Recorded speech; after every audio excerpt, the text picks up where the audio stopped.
నవంబర్లో IVF ప్రొసీజర్లో 50% of అన్ని 49 బ్రాంచ్లో త్వరపడండి. నమస్తే రమగారు. నమస్తే జయ. రమగారు, ఏదో ఒక చిన్న విషయానికి కోపం వచ్చింది. నాకు కాదండి, జనరల్గా చెప్తున్నాను. ఆ కోపాన్ని కంటిన్యూ చేసేస్తూ ఉంటారు, ఆ ఇష్యూని. అది ఇంకా ఎన్ని రోజులైనా, కొంతమంది అయితే సంవత్సరాల తరబడి లాగుతూ ఉంటారు, కొంతమంది ఒక 2-3 రోజులు, ఒక వారం. కోపం వచ్చిన సందర్భాన్ని బట్టి, ఆ ఇష్యూని బట్టి. ఇక లెగిచిన దగ్గర నుంచి పడుకునే వరకు ఆ కోపాన్ని రకరకాల విధాలుగా చూపించేస్తూనే ఉంటారు. ఇల్లు పాడైపోతుంది, ఆ వాతావరణం మొత్తం కలుషితం అయిపోతుందేమో అనిపిస్తుంది నాకు. వదిలేయలేకపోతారు ఆ అంశాన్ని. దాని ప్రభావం ఇంటి మీద ఉంటుంది కదా. ఖచ్చితంగా ఉంటుంది. ఇంటి మీద, ఇంట్లో వాళ్ళ మీద. ఆడవాళ్ళ మగవాళ్ళ సంగతి నువ్వు చెప్పేది? ముఖ్యంగా ఆడవాళ్ళేనండి. ముఖ్యంగా అంత కోపాన్ని ముంచుకుని మెయింటైన్ చేసి చేయగలగటం కాస్త కష్టం. ఎందుకంటే వీళ్ళకి మధ్యలో పిల్లలు, జనులు, ఫ్రెండ్స్, బాధ్యతలు, అమ్మ నాన్న, అత్త మామ, మధ్యలో భర్త, తమదే ఆఫీసులో, కాలేజీలో, స్కూల్లో ఏవో ఉంటాయి కదా. ఇవన్నీ హ్యాండిల్ చేస్తూ ఆ కోపాన్ని ఎలా మెయింటైన్ చేయగలుగుతారు? చేయలేరు. దాన్ని మెయింటైన్ చేయాలి అనే భావనతోటి ఉన్నారనుకో, ప్రెషర్ తోటి చేయాలి. జబ్బు చేస్తుంది చేయ. జబ్బులు మారి వాళ్ళు అయిపోతారు, అనారోగ్యం పాలైపోతారు, అసిడిటీ వచ్చేస్తుంది. కోపాన్ని చూపించటం వల్ల, చూపించకపోవటం వల్ల, చూపించడం మెయింటైన్ చేయటం వల్ల రోజుల తరబడి. Okay okay, right. నిజానికి మెయింటైన్ అవ్వదు, మనకి బోల్డ్ వ్యవహారాలు వస్తాయి. రైట్. దాని మీదే ఉండడానికి నీకు పని పాఠాలు ఎంతన ఉండదు. ఆడవాళ్ళు ఎంత పనులు ఉంటాయి అమ్మా ఆడవాళ్ళకి. మరి ఎన్ని పనులు చెయ్యాలో.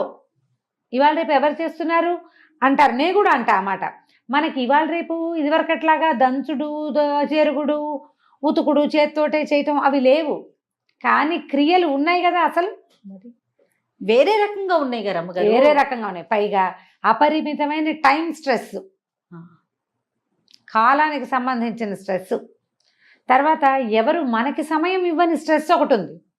ఇది అసలు మనకెవడు టైం ఇవ్వడు. పిల్లలు ఎవరు, మొగుడు ఎవడు. తర్వాత మనకి మనం టైం ఇచ్చుకోలేని స్ట్రెస్. ఇన్ని స్ట్రెస్సుల్లో ఏదో ఒక కోపం వస్తే దాన్ని 4 మాటలు అనేసి దాన్ని అక్కడ దులిపేసుకుని మళ్ళీ సందర్భం వచ్చినప్పుడు కోపాన్ని లోపల తీసిన అస్త్రాన్ని బయటికి తీయాలి. మెయింటైన్ చేసామనుకో, ఎవరు మెయింటైన్ చేస్తారో వాళ్ళ సంగతి. క్యాండిల్ వెలిగించాం, కరెంట్ పోయింది. ఓకే, కరెంట్ వచ్చేసింది, ఊదేయాలిగా. దాన్ని ఆపేసుకుని మళ్ళీ కరెంట్ పోయినప్పుడు వెలిగించుకోవాలి. దాన్ని వెలిగించి ఉంచామనుకో, కరిగేది ఎవరు? క్యాండిల్ అయిపోతుంది కదా, అది అయిపోతుంది. ఇక్కడ క్యాండిల్ ఎవరు? మనం. కరిగిపోతాం, పనికి రాకుండా పోతాం. కరిగిపోతే పర్వాలేదు, పనికి వస్తుందా క్యాండిల్? నువ్వు కూడా అంతే. ఎంత బాగా చెప్పారు అమ్మగారు, మంచి ఉదాహరణ. ఇలాగే అవుతారు జయ. అవునండి. వీళ్ళు వాళ్ళకు కూడా పనికిరారు. కోపిష్టతనంతో మనం మన సొంతానికే పనికిరాము ఎప్పుడు. ఆడవాళ్ళు, మా అబ్బాయిలు మీరు వినకండి, నేను ఒక మాట చెప్తాను, మగవాళ్ళకి కాదు, ఆడవాళ్ళకి కార్యసాధక లక్షణం ఒకటి ఉండాలి జయ. ఎంత కోపాన్నైనా మడిచి చక్కగా ప్యాక్ చేసి అవసరమైనప్పుడు తీయటానికి పెట్టుకోవాలి. భర్తలు ఏదైనా అంటే ఆ అస్త్రాలన్నిటికీ పదును పెట్టి మడిచి పైన పెట్టుకోవాలి. నువ్వు ఈ టైంకి ఎలా చేయాలో ఆ పని చేయాలి. మహానటి సావిత్రిలాగా యాక్షన్ అంతే.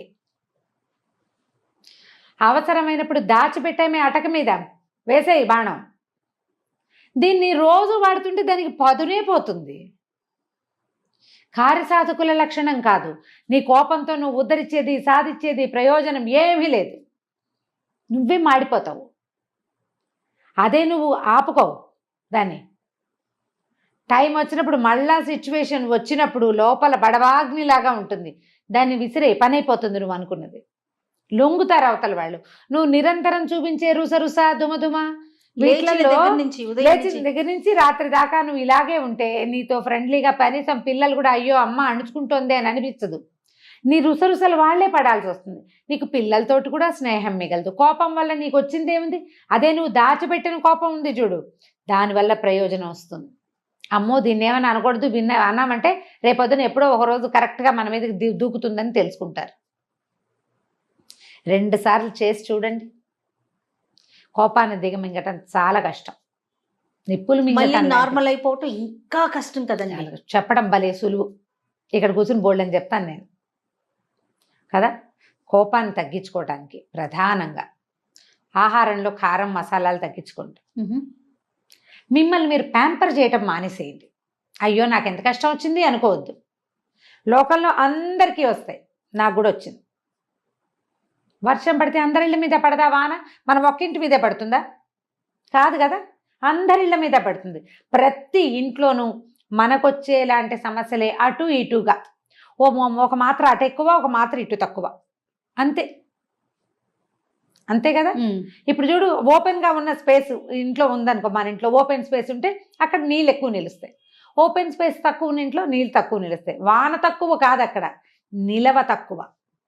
మనం కూడా అంతే. నువ్వు మనసుని తెరిచిపెట్టుకుని కోపానికి, దుఃఖానికి, కష్టానికి ఆహ్వానం పలికావా, వానొచ్చి పడ్డట్టు మొత్తం కష్టాలన్నీ నీ ఒళ్ళోనే పడతాయి.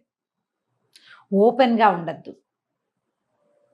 జీవితం అన్నాక ఇలాంటి బొడిదుడుకులు, ఇబ్బందులు, సబ్బందులు రానే వస్తాయి.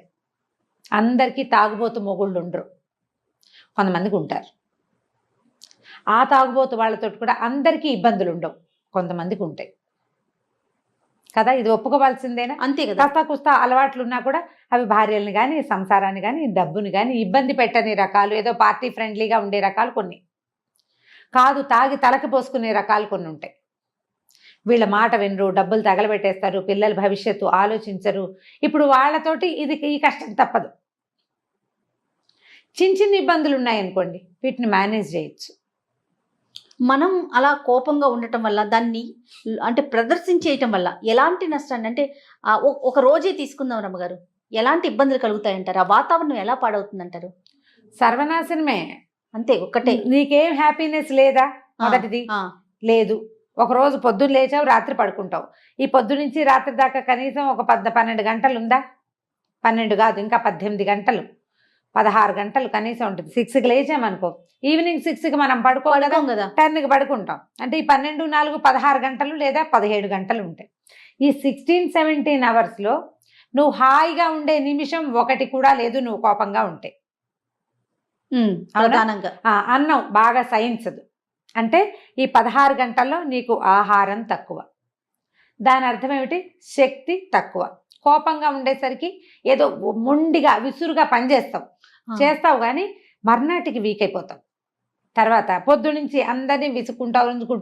నువ్వు నీ పాత కోపాన్ని మర్చిపోక ఇప్పుడు నువ్వు దుమ్ముదుమ్ములాడితే నీ విసురుని భరించినటువంటి ఏ పాపము ఎరగని కొంతమంది జనాలు ఉంటారు కదా. అందులో మన పని మనిషి ఉండొచ్చు, మన పక్కింటి ఆవిడ ఉండొచ్చు, మన కొలీగ్ ఉండొచ్చు, మన పిల్లలు ఎలాగూ ఉంటారు.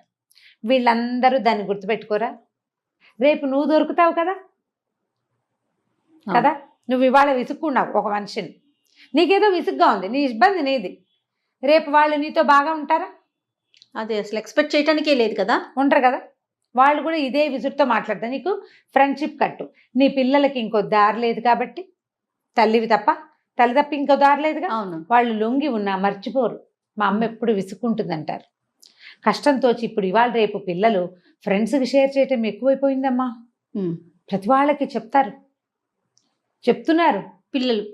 తల్లి మీద ముఖ్యం, తల్లి లేదు, తండ్రి లేదు, ఇది చెప్పకూడదని ఉండట్లా. మన చిన్నప్పుడు అమ్మ చెంపకాయ కొట్టినా నోరు మూసుకుంటుండేవాళ్ళం. ఎవరికైనా చెప్పుకోకూడదు, అది న్యాచురల్ క్యాజువల్ థింగ్. ఇప్పుడు అట్లా లేదు. వెంటనే నా మనసు అలా ఉంది, నా మనసు ఇలా ఉంది, నాకు అలా ఉంది, నాకు ఇలా ఉంది, మా అమ్మ తిట్టింది, మా అమ్మ విసుక్కుంది. ఏంటి మీ అమ్మ ఈ మధ్య సరుతూ విసుక్కుంటుంది అంటారు అవతల వాళ్ళు. అవును, మా అమ్మ ఎప్పుడు విసుక్కుంటుంది. వీళ్ళమ్మకి విసుగు అని ప్రచారం ఎక్కడ దాకా పోయింది. నువ్వు ఒకరోజు విసుగు చూపిస్తే, పైగా నీకు కోపం ఉంటుంది ఎప్పుడు, నిత్యము ఇలాగే ఉంటావు నువ్వు, ముళ్ళ చెట్టులాగా. దాని మీద ఒక్క పిట్ట కూడా వాళ్ళదమ్మా. వస్తువుల్ని విసిరి కొట్టేస్తాము కదరమ్మగారు, వస్తువులు విసిరి కొట్టేస్తాము, దుమ్ములాడతాం, ఫేస్ వాల్యూ 0. ఇప్పుడు చెప్తున్నారు చూసారు, ఒక్క పిట్ట కూడా వాళ్ళదు, ఒక్క పిచ్చుకు కూడా వాళ్ళదు. దాని మీద గూళ్ళు పెట్టే ఉంటాయి, ముళ్ళ చెట్ల మీద కూడా గూళ్ళు పెట్టేవి. వాటికి ఇంకో దారి లేకమ్మా. మన పిల్లల్లాగానే, మన పిల్లలకి వేరే దారి లేదు. కోపిష్టి తల్లైనా ఎట్లాగొట్లా అమ్మతో భరించి ఉంటారు. అలాగే తిట్లు, కేకలేతలు, విసుగులు, చిరాకులు, ఏదైనా విసిరు కొడితే అవి వీపు మీద 2 దెబ్బలు వేస్తే వాటిని భరించి పారిపోలేక ఉండిపోతారు. కొన్ని పిట్టలే వస్తాయి. పచ్చటి చెట్టు మీద వాలినట్టుగా ముళ్ళ చెట్ల మీద పిట్టలు కూడా వాలవు. దానికి పువ్వులు ఉండవు. ఏ తుమ్మెద, ఏ తేనెకి తేనెటీగ, ఏ సీతాకోకచిలుక మన మీదకి రాదు. హ్యాపీనెస్ లేదు చూడు. ఏం ప్రయోజనం, ఏం సాధించాం మనం కోపంగా ఉండి?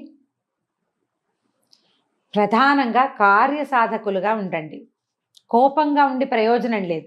ఎవరిది వాళ్ళు ఆలోచించుకోవాలి. ఇవాళ నేను చాలా విసుగ్గా ఉన్నా, దీనివల్ల నాకు కానీ నా సిచ్యువేషన్కి కానీ ఏదైనా ప్రయోజనం ఉందా అని ఆలోచించండి.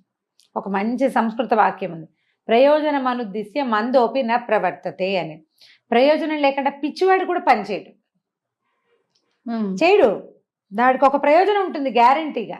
ఏదో ఒక కోతి పని చేస్తాడు అనుకో, అందులో ఒక బ్లిస్, ఒక ఆనందం ఉంటుంది వాడికి. నీకేం ఆనందం ఉంది కోపిష్టితనంలో? ఏం లేదు కదా.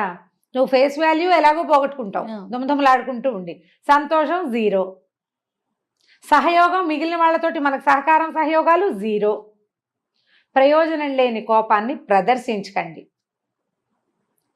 ఆ కోపాన్ని, మన ఆక్రోశాన్ని దాచిపెట్టండి. ఇంటి వాతావరణాన్ని పాడు చేసుకోవద్దు. మీ హెల్త్ పాడు చేసుకోవద్దు. మీ ఫేస్ వాల్యూ చెడగొట్టుకోకండి. ఒక విషయం మీద కోపం వచ్చి, ఒక వ్యక్తి వల్ల కోపం వస్తే మిగిలిన వ్యక్తులతోటి సంబంధ బాంధవ్యాలు చెడగొట్టుకోకండి. మనం మనిషి సంఘజీవి, మన సంఘాలు బుజ్జిబుజ్జివి, పిచ్చిక సంసారాల్లాగా అయిపోయాం మనం.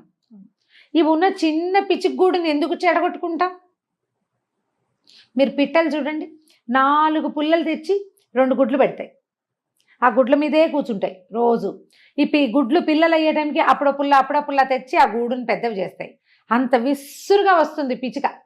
ఆ గూడు మీద వాళ్ళేటప్పుడు ఎంత స్మూత్గా ల్యాండ్ అవుతుందో. అవునండి, మనం కూడా అలా ఉండాలి. మన గూడు చెదరగొట్టుకోకూడదు. పిల్లల్ని పిచ్చికలు పిట్టలు ఎలా చేస్తే అబ్జర్వ్ చేస్తే మీకు తెలుస్తుంది. వీళ్ళని, వాళ్ళ మెంటల్ పీస్ని పాడు చేయటం, వాళ్ళ మనశ్శాంతిని పాడు చేయటం, వాళ్ళ పెంపకాన్ని పాడు చేయటం మనకి ఏ హక్కు లేదు. మనతో పాటు పుట్టిన పిల్లల్ని మనం సరిగ్గా చూడాలి. మనకు పుట్టిన పిల్లల్ని. నీ కోపం, నీ విసుగు, నీ చిరాకు, నీ ఎక్కడెక్కడి ఫ్రస్ట్రేషను వాళ్ళ మీద చూపిస్తే కుదరదుగా. కుదురుతుంది, పడతారు, తర్వాత నీతో ఉండరు. ఎప్పుడూ ప్రపంచంతో హాయిగా ఉండలేరు. వాళ్ళకి ఇదే తెలుసు. కొన్నాళ్ళ పైకి వాళ్ళు కూడా ఇలాగే తయారవుతారు. నీతో పాటు నీ పిల్లలు కూడా ముళ్ళ చెట్లుగా మారితే ఓకేనా? ఏ అమ్మకైనా మన పిల్లలు బాగుండాలని కోరుకుంటాం కదా. ఆలోచించండి. కోప ప్రదర్శన ఎక్కువగా చేయొద్దు సిచ్యువేషన్లో. తర్వాత నిద్రలేసరికి మళ్ళీ మామూలే, యథాప్రకారం నడిపించుకుంటూ వెళ్ళాలి. అంతే. కోపాన్ని దాచిపెట్టండి. దాన్ని ఒక అగ్నిగోళంలాగా తయారు చేసి పెట్టుకోండి.